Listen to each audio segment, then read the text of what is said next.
Good morning. Have a wonderful day. ప్రియ సహోదరి సహోదరుడా, దేవుని వాక్యం చెప్తా ఉంది, మనము సమాజముగా కూడుకొనుట మానకూడదు. చాలామంది సమాజంగా కూడుకోవడం మానేసుకుంటూ ఉన్నారంట.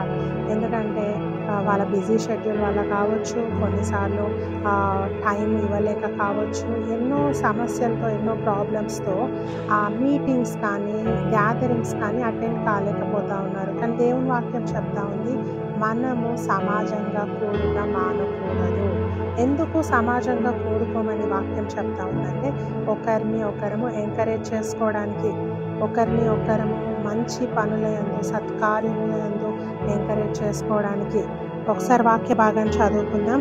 హెబ్రీలకు రాసిన పత్రిక 10:25. కొందరు మానుచున్నట్టుగా సమాజముగా కూడుట మానక ఒకనినొకడు హెచ్చరించుచు, ఆ దినము సమీపించుట మీరు చూచిన కొలది మరీ ఎక్కువగా అలాగు చేయుచు, ప్రేమ చూపుటకును సత్కార్యములు చేయుటకును ఒకనినొకడు పురికొల్పవలెనని ఆలోచింతము.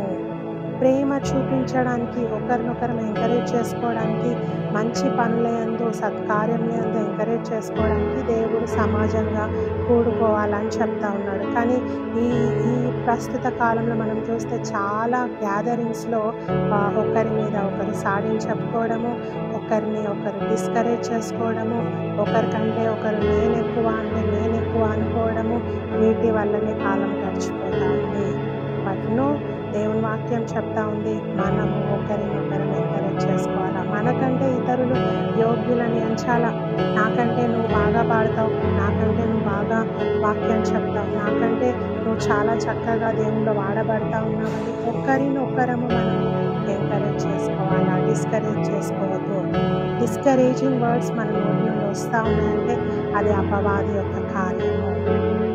సో ఎక్కడన్నా గ్యాదరింగ్స్ అయితే వెళ్దాం, వాక్యాన్ని విందాం, దైవజనం ద్వారా దేవుడు మనతో మాట్లాడతారు, మన జీవితాన్ని సరి చేసుకుందాం. అంతేకాని ఎక్కడ గ్యాదరింగ్స్ అయినా మనం ఇంట్లో కూర్చుంటే మనం ఏమీ పొందుకోలేము, దేవుని ఆశీర్వాదాలు కూడా పొందుకోలేము. కాబట్టి సమాజంగా కూడుట మనము మానుకోకూడదు. God bless you.